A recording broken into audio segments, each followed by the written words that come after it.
Genel anlamda baktığımız zaman emeklerimizi almış olduğu ücret şu andaki koşullarda yeterli değildir.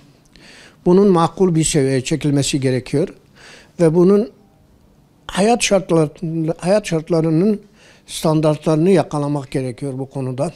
Tabii şu anda 6 ayda bir enflasyon farkı olarak emeklerimize yansıyan bir ücret ödemesi var. Fakat bu kalemlerin birçoğu bizi temsil etmeyen kalemlerdir.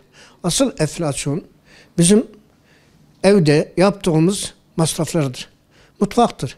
Yani gıdadır, giyimdir, sağlıktır, barınmadır ve bunların benzer rakamlardır.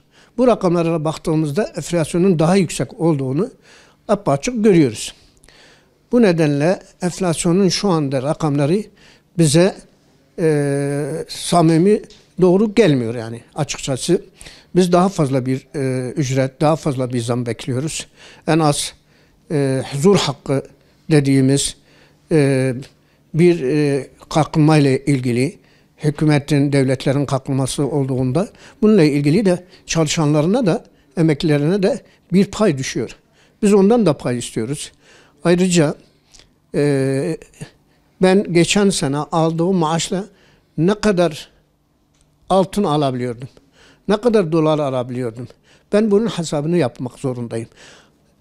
Ben dışarı çıktığım zaman eğer aldığım bir malzeme, aldığım bir giyim, aldığım bir yemek, gıda ile ilgili %50'lerde bir zam oluşmuşsa benim de bunun karşılığı olarak bir zam almam gerekiyor. Yani onun karşılığı en azında erimiş olan maaşımın karşılığını zam olarak almalıyım. O yüzden emeklilerimiz genel anlamda sıkıntı içindeler. Yani ortalama standartların altında bir ücret alıyorlar. Biz bu ücretin komple bütün emeklilerin makul bir seviyeye çekilmesini istiyoruz. Makul seviye nedir? Geçinebilecekleri, onurlu bir şekilde hayat şartlarına uygun bir ücretin ödenmesini istiyoruz, talep ediyoruz. Siyasilerden, iktidarlardan, yetkililerden. Biz çalışırken bu ülkeye çalıştık. Vergimizi tam anlamıyla ödemişiz. Primlerimizi yatırmışız. Zor şartlarda çalışmışız. Ülkenin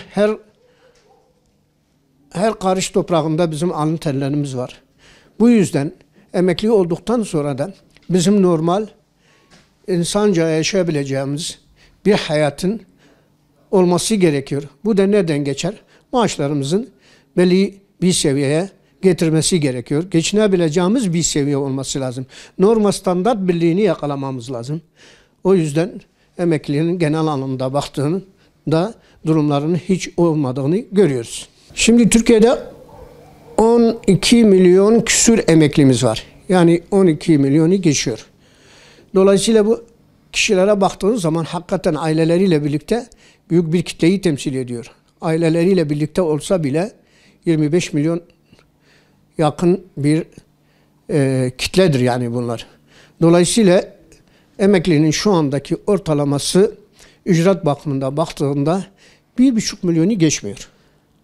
Yani tabii net olarak bir rakam değildir bu ama genel anlamda ortalaması bulduğumuzda böyle bir rakam karşımıza çıkıyor. Şu andaki açlık sınırlarına baktığımız zaman, yoksulluk sınırlarına baktığımız zaman bu emeklinin en az 3.000 lira alması gerekiyor. Herkesin öyle alması gerekiyor. Yani birilerine az bir ücret, birilerine biraz daha fazla ücret. Bu da eşit değil, bu da adaletli değil. Emekli az alan, örneğin yüzdelik zam yapıldığı zaman nasıl oluyor? Az alan yine az alıyor. Çok demeyelim de yani normal alan da bu sefer daha fazla alıyor. %5 dediğinde, %10 dediğinde 1.500 lira maaşı olan adamın ücreti daha düşük oluyor. 3.000 lira maaşı olanların ücreti daha fazla oluyor. Yani o zamdan daha fazla yararlanıyor. Dolayısıyla biz seyyanen zam istiyoruz. Bizim talebimiz seyyanendir. Herkese eşit zam. Adil zam.